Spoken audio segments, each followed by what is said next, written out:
what's up, everybody? It is Monday, January 31st, 2022. I'm Dave Rubin. This is the Rubin Report Direct Message. We are live streaming on Rumble, YouTube, and BlazeTV. And this is a very, very exciting day for me. First off, most importantly, as you know, the truck from LA with all of our stuff arrived here in Miami. Finally, on Friday, we've been unpacking all weekend. It's been a little haywire around here. You still might hear some banging and some other things as things are being moved and we're doing some patchwork and other such nonsense. But I have my desk, my old trusty desk. It's back, my old trusty chair. You may see that my posture will be a little bit better. I felt I was sitting in a stool kind of situation, like a bar stool, and I felt the last couple shows I was a little like this.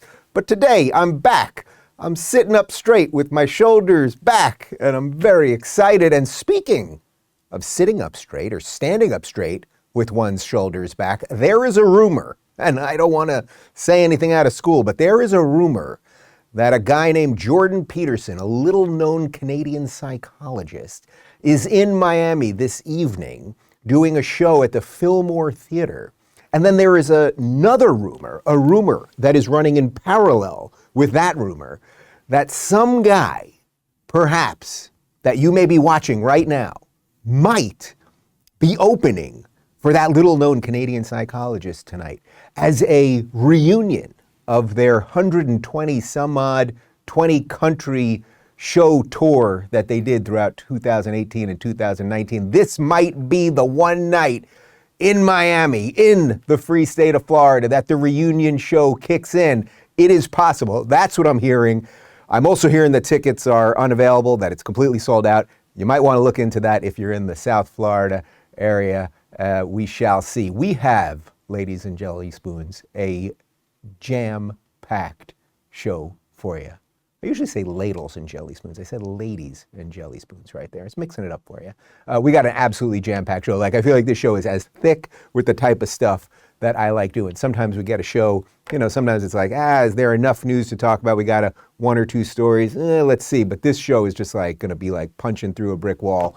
First off, the big thing, and I think this is the most important cultural thing and political thing at the moment, is this Joe Rogan versus Spotify situation, and that artists, musicians, free speech warriors, such as Neil Young and Joni Mitchell, are fleeing Spotify because of misinformation specialist Joe Rogan. So we're going to talk about that. There's a lot to talk about, and it's actually sort of permeating throughout society right now. Not just the cultural war and the big tech thing, but it's leaking into the political thing. There's business aspects to this. It's super interesting, and Rogan has responded to some of the nonsense. Then the story outside of our borders, that's the big one. And again, I mentioned this on Friday, it's just not going to be picked up by the mainstream media till we absolutely force them to pick it up. And I think we're maybe getting to the precipice of that, is this incredible convoy of truckers that have been going to Ottawa in Canada, thousands and thousands of people, possibly the largest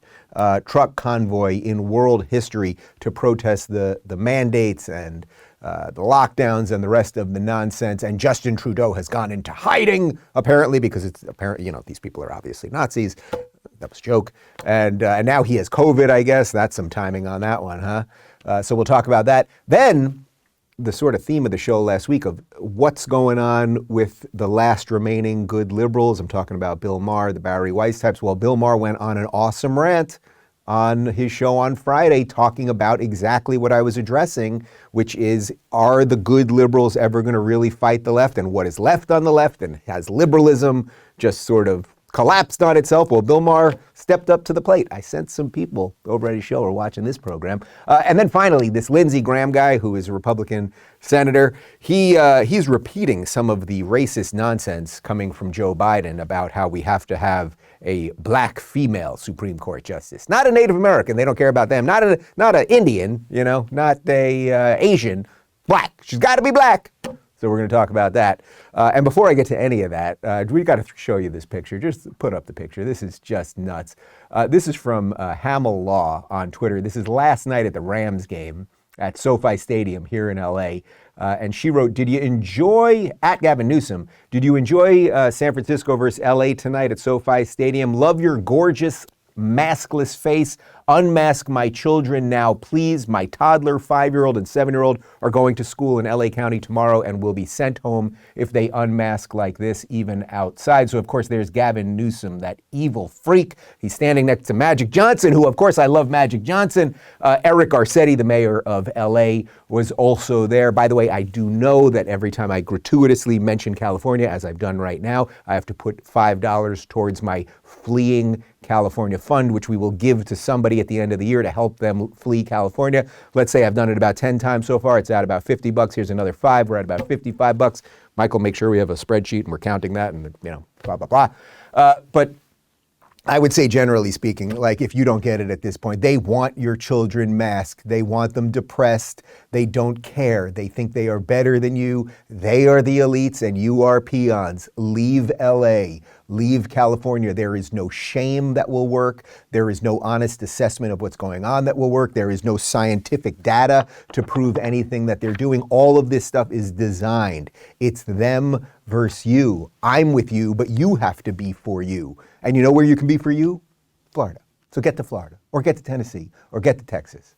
That's your chance. You gotta leave. You gotta leave. Okay, all right, let's talk about this Rogan versus Spotify situation, because it's escalating, and as I said, it's sort of leaking into like every part of society right now, and it should actually, because this fight over free speech and how we are ruled over by big tech and how that is connected to how governments can control us and the rest of it. This is big stuff. So, this Prince Harry, he married this Meghan lady.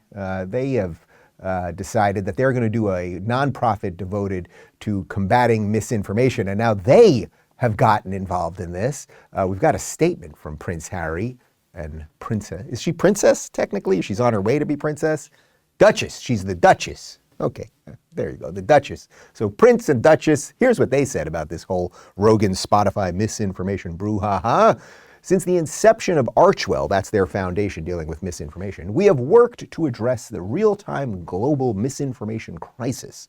Hundreds of millions of people are affected by the serious harms of rampant mis- and disinformation every day. Last April, our co-founders began expressing the concerns to our partners at Spotify about the all-too-real consequences of COVID-19 misinformation on its platform. We have continued to express our concerns to Spotify to ensure changes to its platform are made to help address this public health crisis. We look to Spotify to meet this moment and are committed to continuing our work together as it does. So, of course, what these people are saying, and what sort of the mainstream narrative right now is saying, is that there's this popular podcaster, this Joe Rogan guy, who sits down with people for 3 hours, and he sits down with all sorts of scary people. Some of the people that he sits down with that are so scary include Dr. Robert Malone, who was basically the founder of the mRNA technology that the vaccines are based upon. So he sits down with these people and he talks about things. And that's very, very scary to a certain set of people who just want you to get information, accept it as true, and live life accordingly. Well, Rogan's not taking it lying down, and he released about a 9-minute Instagram video. We've got 2 clips from it. Here you go. The podcast has been accused of spreading dangerous misinformation, specifically about 2 episodes, a little bit about some other ones, but specifically about 2. One with Dr. Peter McCullough and one with Dr. Robert Malone. Dr. Peter McCullough is a cardiologist, and he is the most published physician in his field in history. Dr. Robert Malone owns 9 patents on the creation of mRNA vaccine technology and is at least partially responsible for the creation of the technology that led to mRNA vaccines. Both these people are very highly credentialed, very intelligent, very accomplished people, and they have an opinion that's different from the mainstream narrative. I wanted to hear what their opinion is. Okay, first off, good on you, Joe Rogan, defending what you've done, defending the guests that you've had on, and defending their right to say what they think. And as he pointed out, they are quite credentialed. So these are people who are well-versed in these issues and should be allowed to say these things. Now, by the way, if they weren't well-versed and if they were just sort of nutbags or conspiracy theorists or everything else, you're still allowed to speak. You are. Here in the United States, you still are allowed, okay? At least for now. So Rogan is making a good point there. Now, already, though, you can see that there's a little bit of a problem here. The fact that he now feels that he has to address this shows you the encroachment, right? So you've got the prince and the duchess, and they're coming after him with their misinformation campaign to stop misinformation. Blah. And now you've got the entire machine coming down, and we're going to pressure Spotify to do things. So Rogan already, instead of doing what he does on a normal day, which is probably work out and watch some MMA stuff and prepare for the podcast and do whatever else he does, cooks a lot of elk meat, etc., he already feels that he has to defend himself to some degree. Now, even though there are times when you absolutely do have to defend yourself, you can see how they've moved on him.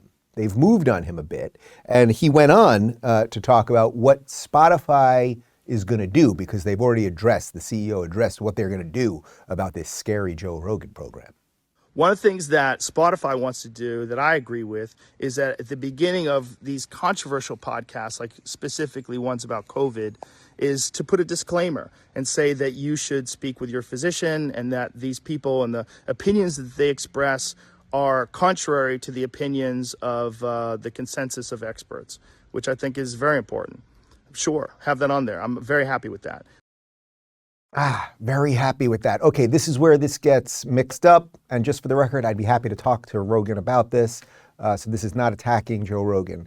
But this is where the danger kicks in. Spotify is basically saying we're going to put these warnings on things. Now, we've all seen these warnings, right? Every time you go on Instagram now, they're putting warnings all over every meme. Like Twitter puts warnings on things. If you say things that 4 months ago were conspiracy theories that are now true, like we all know that game and how that is played. But Rogan saying that he's for this idea is dangerous because everything is controversial. Why is it that COVID-related misinformation or COVID-related controversy is something that should have to be dealt with differently? Like, you could talk about the Middle East. Is that controversial? Yeah. So are we going to have warnings on that? The person that we have on, who's a historian, may not know absolutely everything about everything and may have their own personal views that they're going to share right now. Literally everything. You could bring on two people to talk about MMA as Rogan does, and there could be controversial opinions on that related to transgender people fighting biological males and and we better have a warning on that. There is no topic that is worth listening to for 3 hours, certainly, that is not controversial to some degree. So already by putting this warning on, well, first off, I don't think anyone's paying attention to these warnings. So Spotify's throwing the mob a little something here, and maybe in Rogan's mind, and I can certainly understand this, when the pressure builds enough and you've just had enough of the headache, you're like, you know what, let them throw the freaking warning on because nobody's going to pay attention to it and it doesn't matter. However, you can see that there obviously is a slippery slope here, because this is sort of what they did to Alex Jones at some point. Like, the machine just went on him. And it doesn't even matter what it was about anymore. This is about the principle, not the person. Like, eventually you put enough warnings on enough Rogan things, and then enough advertisers drop out. And then next thing you know, Spotify's looking at the books and they're going, boy, an awful lot of people do watch and listen to Joe Rogan, but we don't make any money on that. So maybe we should bring that Neil Young back. He's a cash cow, man. But all that being said, it's not as if there's no precedent for this, and it's not as if there was no way of seeing that some of this stuff with Spotify was going to happen, because you guys may remember about a year and a half ago when Rogan took the jump, so in essence left YouTube as his main platform and then moved over to Spotify. Spotify did censor, I think it's 45 to 50, it's a little unclear, of Joe Rogan's videos. We've got the full list here. I'm just going to read a couple of the names. It was over 40 people.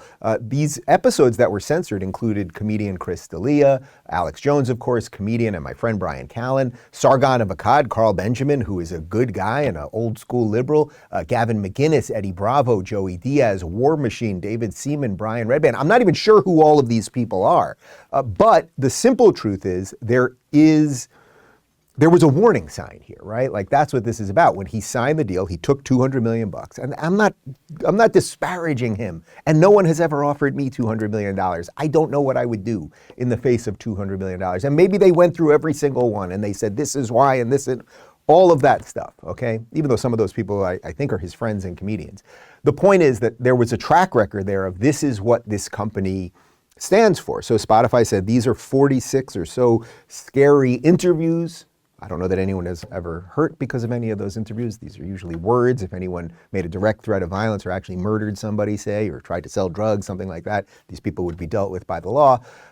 But he did sign on the dotted line. He said, okay, I'll take the 200 million, which I've heard is actually much more than that. I'll take it, and you can get rid of those. So we should have had some sense that this was going to come. And again, I actually don't mean that as a real judgment call on Rogan. It's just to paint a full picture of what's going on here with Spotify and any relationship, myself included, that anyone who talks for a living or who interviews for a living or who communicates ideas for a living, any of us that do this, that enter a relationship with a company that we don't control, are going to have this risk. It's exactly why I started Locals. It's exactly why we merged with Rumble, because I know the people that are in charge. And that may not be a perfect situation. It's pretty damn close, and we're doing the best we can. And I just had a bunch of meetings in Sarasota over in at Rumble's new offices in Sarasota to discuss all this stuff. But that is the problem. When you don't own your stuff completely, when someone else is paying your salary, you're always beholden to somebody. So I'm very impressed that Rogan's fighting back. But you can see that the machine moved a little bit. Now there'll be warnings. But that made me think, why is it that the machine never puts warnings on things when there's misinformation from the other side? Because it's not as if there's no evidence that the other side might put out misinformation. Connor, I think let's do the Maddow clip first. How about that? Let's jump to Rachel Maddow spreading misinformation. It means that instead of the vaccine being able, instead of the virus being able to hop from person to person to person to person, spreading and spreading, sickening some of them, but not all of them. And the ones that it doesn't sicken don't know they have it. And then they give it to even more people because they didn't recognize they were, right? Instead of the virus being able to hop from person to person to person, potentially mutating and becoming more virulent and drug resistant along the way, now we know that the vaccines work well enough that the virus stops with every vaccinated person. A vaccinated person gets exposed to the virus does not infect them. The virus cannot then use that person to go anywhere else. It cannot use a vaccinated person as a host to go get more people. That means the vaccines will get us to the end of this. Joe Biden spreading misinformation. You're okay. You're not going to get COVID if you have these vaccinations. Yeah. Really? Can we play that again? Because maybe I didn't hear it right. Maybe that was just me. You're okay. You're not going to get COVID if you have these vaccinations. Yeah. You're not going to get COVID if you have these vaccinations. That is 100% of a lie. That is misinformation. That is disinformation. Notice I never said that on this show. Why didn't I say that on this show when people thought that that was the truth? When the CDC was saying it, when Pfizer executives were saying it, when Joe Biden was saying it, how come I never came out and just parroted what they said? Because I have something called a brain.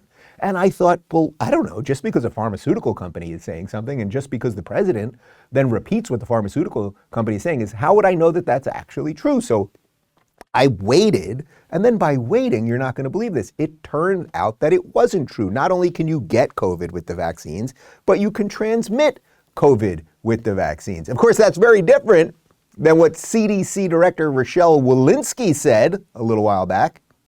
Our data from the CDC today suggests, that vaccinated people do not carry the virus, don't get sick, and that it's not just in the clinical trials, but it's also in real-world data. The point is that when they show these warnings on things, the warnings only go one way, right? You guys all know that. The warnings only go one way. And Rogan's going to have to stand up now. And all of us that care about freedom, that care about our ability to discuss ideas, that care really just that you are allowed to make some kind of choice over your life, we better stand with Rogan right now. It's as simple as that, because it ain't going to be easy. Whatever that pressure is that's brought to bear on him, whatever the phone calls he's getting from the Spotify executives, from his agents, maybe the fan mail, whatever it is, or just the mob, like just the anonymous mob that shows up on Twitter and wherever else they show up. Like, it is pressure. It is real. I have dealt with it to a degree, and everyone has a breaking point. So, Rogan, I wish you the best of luck in this whole thing. All right, let's move on to this situation up in the great white north of Canada. As you guys know, there has been this massive truck convoy basically driving across Canada Sometimes people are saying it's upwards of 50,000 trucks.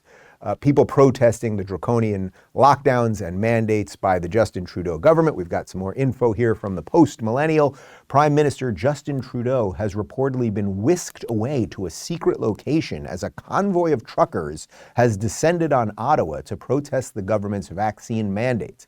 The Independent reports that the Trudeau family has left their residence due to security concerns over the truckers who are currently gridlocking the city with their trucks, honking their horns, and participating in protests, including singing the national anthem outside Parliament. That does sound scary. Trudeau has reportedly been in isolation after one of his children tested positive for COVID. Okay, so let's be clear. You can sort of see, and Canada has a very perverse version of this because so much of their mainstream media is state funded. You can see that they're shifting the narrative here already. It's not just people who are sick of masks, sick of mandates, sick of lockdowns, saying, hey, we're going to all come together and we're going to protest, which is your right in free Western democracies. Now it's they're blocking things, and Trudeau kind of called them racist, and they're spreading misinformation, and then Trudeau had to go into hiding because they want to make it seem like these people are violent, like they're Nazi adjacent, et cetera, et cetera. Well, we've got some video of those Nazi adjacent people as they arrived in Ottawa, and you tell me what you see.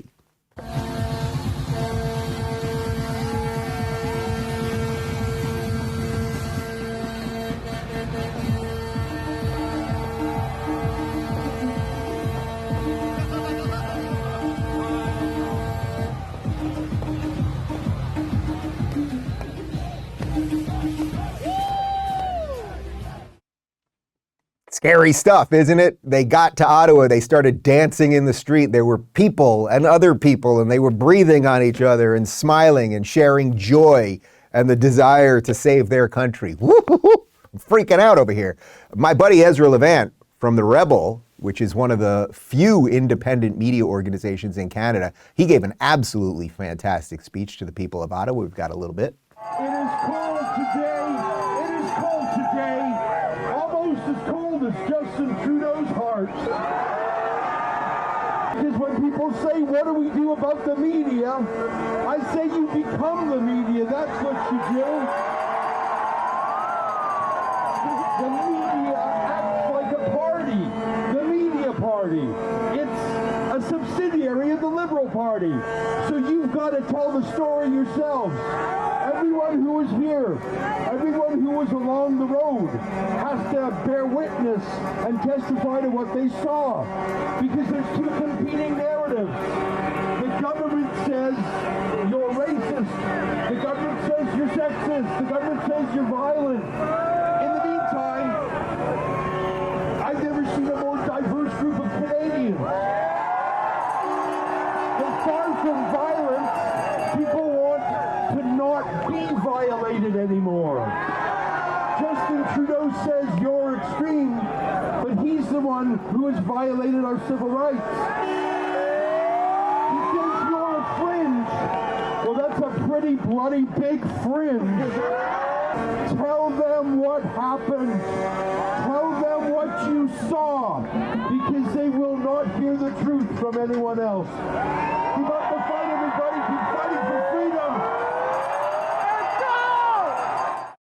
God, that's freaking awesome. I consider Ezra a friend. He is a good man, and that is an inspirational speech. By the way, as you know, it's freezing in Canada. These people would prefer, and as I mentioned on Friday, Canadians are pretty calm and cool and collected. They would prefer to be inside with a fire and some heating, right? But they're out there saying we must fight this evil insanity that is not stopping, that is closing our churches and our schools and everything else. He said a couple things there that I want to quote. You become the media. What a great line. Guys, all of you watching this, you are as powerful as the media. You know, the media that has existed for a long time, maybe it was always lying to us all the time. Maybe it was. I don't know. Maybe it's only in the last 20, 10, 5 years that because of technology, we've been able to expose them at the level. So now it seems like they lie about everything. Maybe they've been lying way longer about way more stuff than we thought. We can have some separate discussions about that, but every single one of you have a brain, you have an opinion, you have a life, you have thoughts, and you have a phone, and you can get those things out there, at least for now, right? And we're working on the tech solutions to make sure that you'll be able to do it long term. But he's right, you're the media. Just because the New York Times prints something, just because some rag up in Canada prints something doesn't mean it's true. And they're preying on the fact that we're all afraid to talk to each other, that we're all afraid to say what we really think. And the more that we don't say what we think, the more that they feel that they can encroach. He then went on to say, you've got to tell the story yourself. I love that. There's a story happening in the world. And as that Jordan Peterson guy, who I may be doing a little something with tonight in Miami, often would say, wouldn't you want to be the main character in your story? Isn't that the best thing to be when you watch a movie? It's usually about the main character. That's why the word main is there. He's the driver of the whole freaking thing. Well, you got a chance. And then finally, bear witness to what you saw.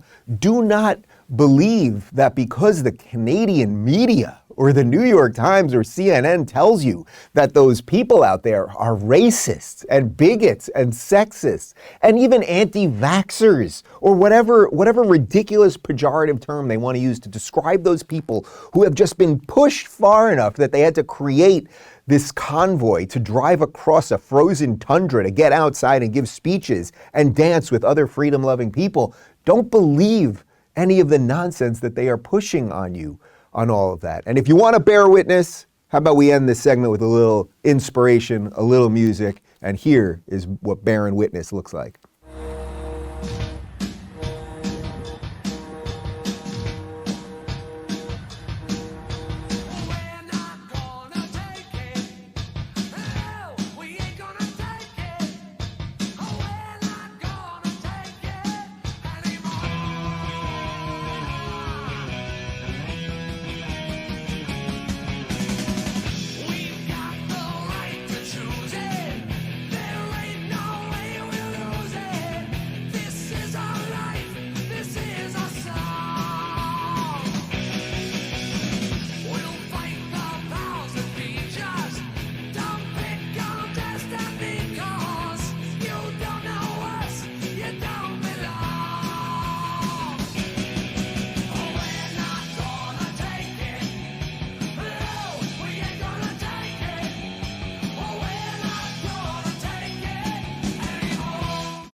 Freaking awesome. We're not going to take it anymore. That's what they did to the good, decent Canadian. The good, decent Canadian who just wanted to live their life. They pushed them far enough that this is what's going on. So I just want to be very clear about something. I stand with you, good, decent Canadian. I stand with you against Justin Trudeau and all of the people who have done this to you. 100% without equivocation. That's how I feel about all this. And I'm going to keep covering it. And I believe that if enough of us do, if enough of us bear witness, if you on the ground bear witness to what's going on, if you on the ground become the media, then guess what? It starts traveling through the internet. And then some crazy guy in Florida picks it up and he talks about it on his show. And then next thing you know, somebody else talks about it on their show. And next thing you know, something else happens. And then you change the world. Why not, right? Speaking of change the world, there is something seriously interesting going on over on HBO at Real Time with Bill Maher. Obviously, I've been spending a lot of time talking about this, that Bill Maher represents a very small fraction of liberals who remain true to liberalism. I, at this point, might have some political disagreements with Bill. I would say I've shifted away from that sort of pure liberal position, but I do agree with him on a lot of things. And what we agree on or disagree on is actually irrelevant. Bill represents what a sane liberal is, which is why so many conservatives are often saying, hey, I disagree with Bill Maher, but he's right on free speech, he's right on mandates, blah, blah, blah, blah, blah. Well, Bill is really going all in on this, and he's really picking a fight with the left. And this is what we've needed all along. We have needed the good liberals to step up. I tried for 5 years to try to get enough good liberals to step up. They kind of couldn't do it. They're afraid of their own shadow. I think there's reasons for that. There are flaws in liberalism in and of itself. But Bill's doing it, and credit is due, and I'm going to give the guy some credit. So this is a little portion Friday night on Real Time with Bill Maher. People sometimes say to me, you didn't used to make fun of the left as much. Yeah, because they didn't give me so much to work with.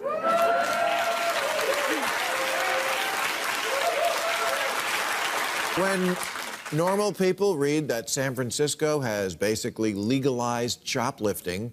They think Democrats have gone nuts. They think, you know, that Ted Cruz guy seems like a real stiff. But at least he believes in the concept of shopping with money.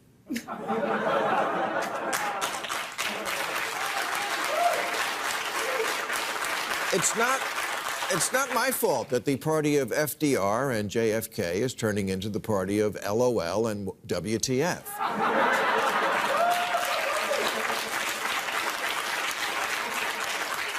Members of Congress tweeting things like cancel rent, cancel mortgage, and no more policing or incarceration, declaring that capitalism is slavery, canceling Lincoln and Dr. Seuss, teaching children they're oppressors and math is racist, making Mr. Potato Head gender neutral, and now an emoji for pregnant men.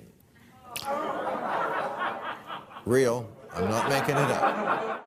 Yeah, you get it, Bill. The problem that you and I are having, or let's say the difference of opinion or difference of conclusion, is that at the end, you got to stop voting for these people. And at the end, the problem is that it has infested the entire Democratic Party. And the problem is that there aren't enough good Democrats, old school JFK, Daniel Patrick Moynihan, Ed Koch, old school classical liberals left. They are now, I would say, the moderate part of the conservative movement. I would include myself in that. So, you know, he talks about Ted Cruz there, and it's like he makes a little joke about Ted Cruz, but then in essence he's saying, yeah, Ted Cruz says you have to, you know, pay for stuff with money. In essence meaning, oh, Ted Cruz believes in the rule of law, believes in capitalism, believes that this thing that we're all doing is pretty decent, and that's better than the Democrats. But it's like, until you're willing to say, I might vote for someone like Ted Cruz, then we still have a problem. Now, I want to give Bill Maher room, by the way, to make that adjustment, right? So it's like last week we did the video where he was talking about Florida, saying how great it is in Florida. But then he said, I'm not moving to Florida. And it's like, Bill, maybe you should move to Florida. You live in Los Angeles, which is a shithole run by these people who show up to SoFi Stadium without masks while they put everyone else in masks. So that's a bit of a disconnect there. It's like, what's at the end? So Bill went on to talk about why the people on the right like him so much lately. A few weeks ago, Fox News' Dana Perino, a former Bush press secretary, suggested that the Democrats should recruit me to run for president, which is kind of special. Interesting to see if Bill Maher is recruited to run for the presidency. Let's get this straight. It's not me who's changed. It's the left, who is now made up of a small contingent who've gone mental and a large contingent who refuse to call them out for it. But I will. That's why I'm a hero at Fox these days.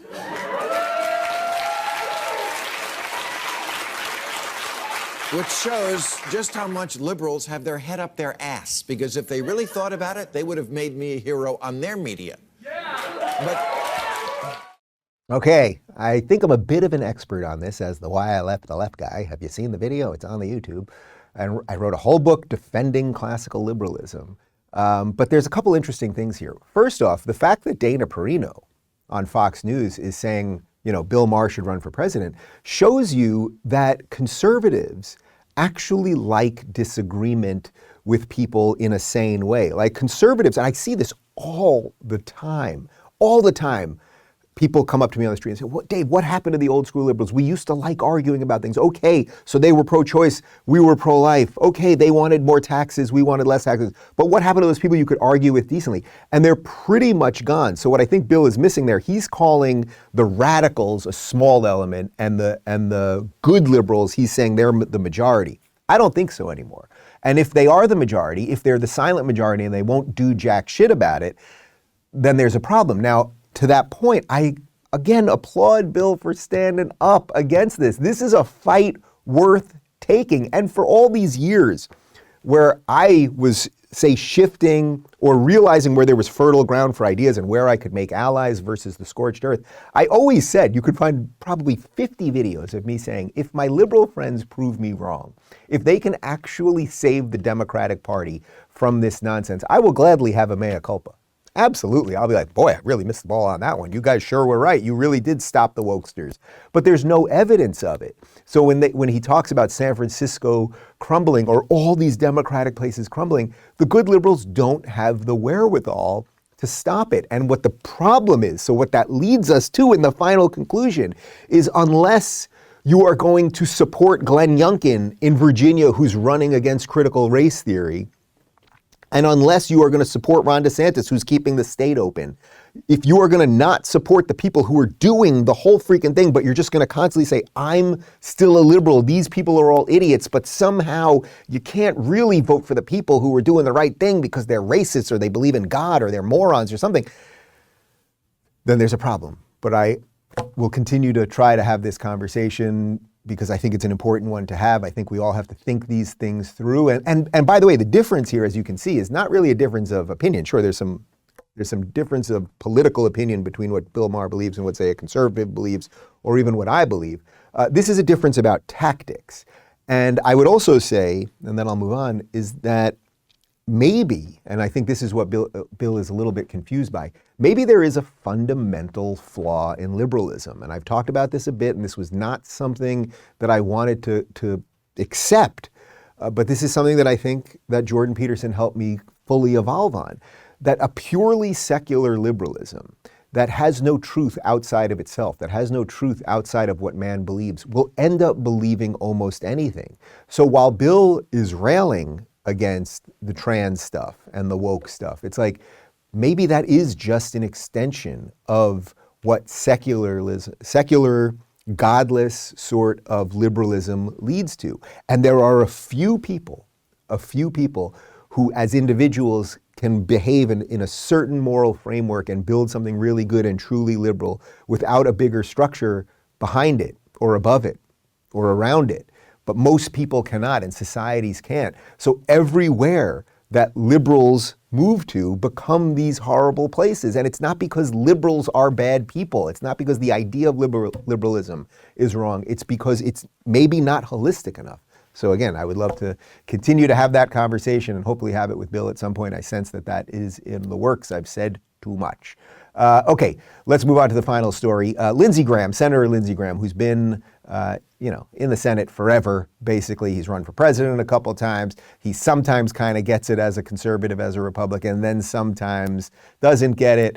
Well, he's back to the doesn't get it part. As you know, Supreme Court Justice Stephen Breyer is stepping down. We covered that last week, and Joe Biden has said that he's going to have a black woman replace her because, of course, that's what we care about most here in the United States. Here's Joe himself. The person I will nominate will be someone with extraordinary qualifications, character, experience, and integrity. And that person will be the first black woman ever nominated to the United States Supreme Court. It's long overdue in my view. So Joe wants a black woman replacing Stephen Breyer, who happens to be a white man. Now, I don't believe that a Supreme Court seat is owned by any one person. I certainly don't believe it's owned by anyone's skin color or gender. But ironically, saying that you're going to give a job to someone based on the color of their skin and by their gender is actually against the Civil Rights Act of 1963. 63 or 64. I always get that. Civil Rights Act. Is it 63 or 64? Give me a number on that. So already we're doing something very bad here. Now, how do I link this to Lindsey Graham? Well, you'd think that every sane conservative or just sort of every sane freedom-loving person would be against this idea that we would be injecting race into who we hire, into who gets confirmed as a Supreme Court justice. The Civil Rights Act, 1964. I will lock that in the brain going forward.